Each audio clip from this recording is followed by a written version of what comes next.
In this video tutorial, I want to come to show you one place in particular that I came across and show it to you how to deal with that.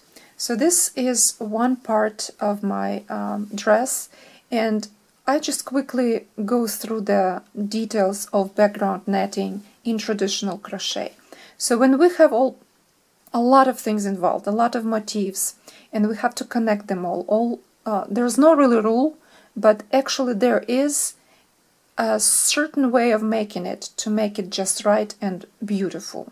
So the first and most important thing, at first we make edge and we connect our edge to the motifs that are above the edge. And so I was building my first row all the way around the dress, around the item or big item, dress, vest, whatever you will make, blouse. And then, of course, at some point you will go up. You will need to build your background netting. So what you're going to do, you will, of course, crochet between edge and motif, between motif and motif, between two motifs.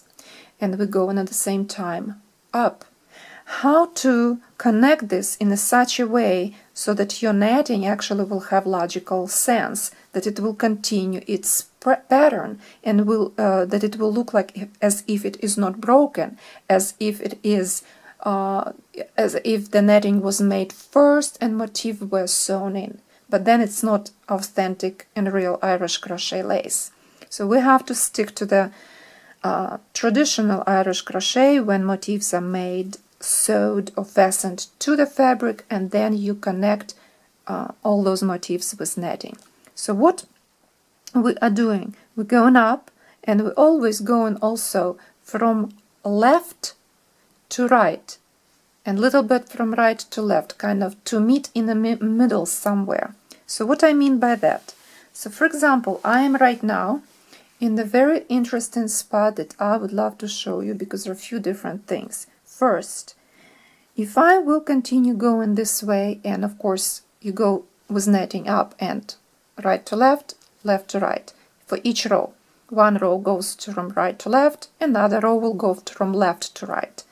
And at the same time we're going up. But because we have things on the way, we have motifs all the time on our way, we cannot always go right or left. We have to stop at some point, cut thread, connect thread elsewhere between two motifs that are here, and go and build our netting in this area. At the same time going right to left and up.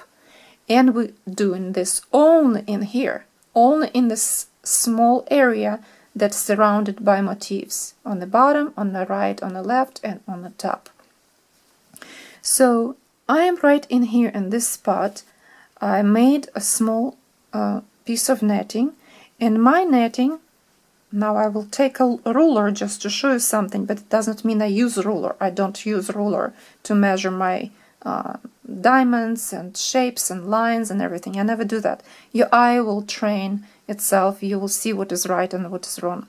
But I just use it for the video. So I came to the point when all my close knot stitches aligned at the same line and aligned with the motif here. That tells me to stop here. Why? Because now I will pick up thread here, and actually this part was lower. I was at some point right in here. I finished this first, and my netting was finished here. So I finished that part, and I stopped and cut thread and weaved it in motif somewhere. Then, sorry, then I took thread again and weaved in. Normally I do it from right to left when I begin. I weaved it in my edge, and I built small netting piece right in here. And now I can go and crochet right in here, because I can crochet going up, right to left, connecting not just to motifs, but also to this available for me netting. And of course we'll connect to the motif that is on the way, which will be another interesting spot. But there's one thing that I came across, and it is, I'll show you just a minute, I will zoom in. And this is the place. So when I will start new netting, I will start from here, or I can start it from here and go from left to right. It doesn't matter where I will start. But I have this motif here. I don't have netting. How will I build my netting in such a way that it will continue its unbroken pattern, right? So it will look exactly the same as here. So we have diamond here, and we have the top of a diamond in here. But what are the diamonds? What will play the role of a diamond in here? So most of them have the same distance between each other, close knot stitches. So I assume that my next diamond could be here, where this picot, right in here. So I can connect my netting. If I will go from this side, from left to right or right to left, doesn't matter. I can connect here. It will logically make sense. I have diamond here. We will treat this as close knot stitch to connect to. If I go from this side, I can treat this picot as my next place of connecting my background netting, the next diamond to build in, right? But then I will build another one, and where will I place it? You see, I have a curve in here. It is asking for one more place, right in here somewhere, to have close knot stitch or diamond. And since we have the curve, what I am going to do, since I was crocheting from right to left, I made those stitches here. My last diamond or arch was crocheted here. On the back, I moved a little bit my motif. I made slip stitches and built in a little area over here. I moved. I didn't build anything. I just moved with slip stitches on a motif behind. And now I stopped at this picot. In here, I will build one more little part of a diamond with close knot stitch, to which I could connect later the row that will go this way. So it's kind of tricky. It's kind of something I didn't think about, but when I start crocheting and did not take this gap into consideration, I unraveled my netting, and guess what? I need to build here something small. You will have this kind of things quite a bit. Sometimes you will leave one arch like this, for example, like right here, or I will show you the real place that I needed to work right here, this part. When I was crocheting, I had this one diamond not involved. I went this direction, I connected to the leaf one time, second time, I went and built my netting, and then I went back from left to right. I cannot go further to take care of this one. So what I did later, I finished all that part. I went up, built whatever is there needed, and then I took thread and I needed to connect this diamond. It was left unattended and you cannot do that. You have to attach this to something. I weaved thread into the leg or stem of this branch. I made a chain, connected to this arch, and made another chain and connected to the leaf. It was very simple, very little, but I at least have connected this part to the motif. So the same here. I was crocheting, and then I found that my netting will not work quite right, just because of this curve here. So again, I finished this part, I came to this place, I crocheted on the back of the motif, on the edge, I made slip stitches, and I visualized where my diamonds will go, how they will build. So this is one diamond, this can be another one to connect, and then I need something here. And I decided to go with slip stitches and build here a small piece. So let's see how I will do this. It will be clear.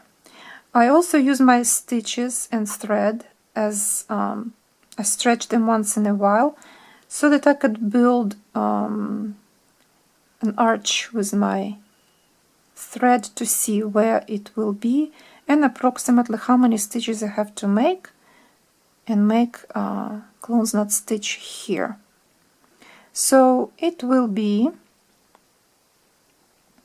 probably 3-4 stitches, clone knot stitch, and make another arch, part of a chain here and connect to this motif.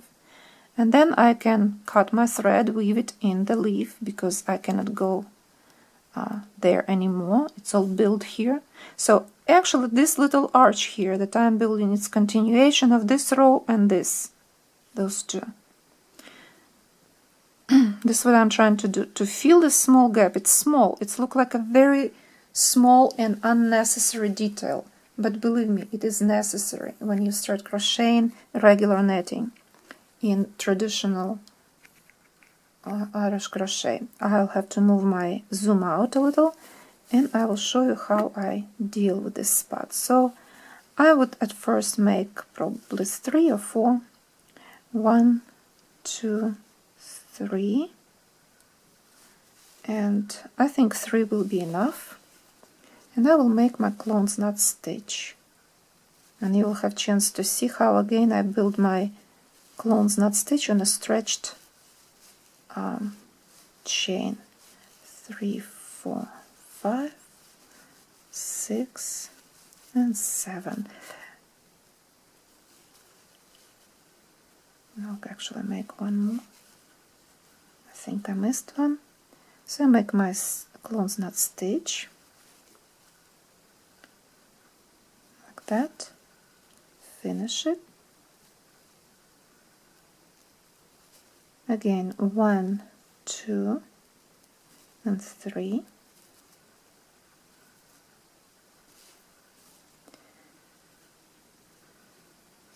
And feels like a little bit too high. Right, so that means that I have come back and undo it. And this is what sometimes I have to do, and it's okay.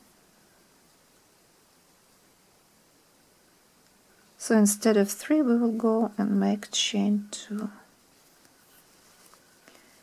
This is how it works. You just have to play with this a little and figure out things. 1, 2, then we'll make our clone knot. 1. It's a small chain to make a clone knot stitch, but we can make it 2, 3, 4, 5, 6, 7. Make a clone knot stitch.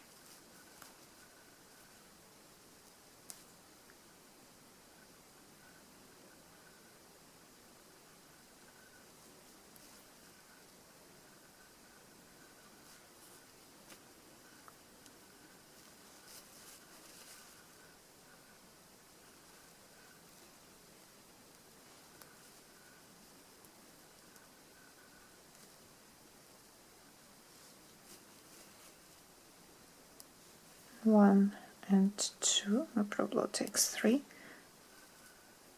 I don't really like my clone knot, I'll have to undo it, but for the video it will work, just there to show you the idea. And I can connect to behind somewhere around here. And you already know I like to connect on the back, to the edge, but on the back. And I can connect with or slip stitch or single crochet. So now I have this clone knot stitch, a little arch. So this arch, and I will zoom again that you could see. So this little arch that I just added here was just that diamond. You can see the form of a diamond here. The sides of the shamrock and the sides of this build-up little arch gives me a diamond and continuation of this row. Now what I will do, of course I will cut my thread off and weave it in the petal of the motif, and then I will pick up my thread. I can go here 2 ways. I can pick up thread attached to this side and crochet my row from right to left, or I can, I'm sorry, I'm trying to zoom out, but I zoomed in, or I can connect to the leaf and build my row going from left to right, and again go up at the same time. And if it happens that I will hit with my arches this leaf, I will at the same time connect to this part, to this motif. So this is what I wanted to show you. This little piece right here was a big deal for me, because when I started yesterday to crochet this piece, I just realized that something is not good. If I will make big long chains to continue, I will have a bigger hole, and I really didn't want to have that huge hole in here. So this is how I deal with those little pieces.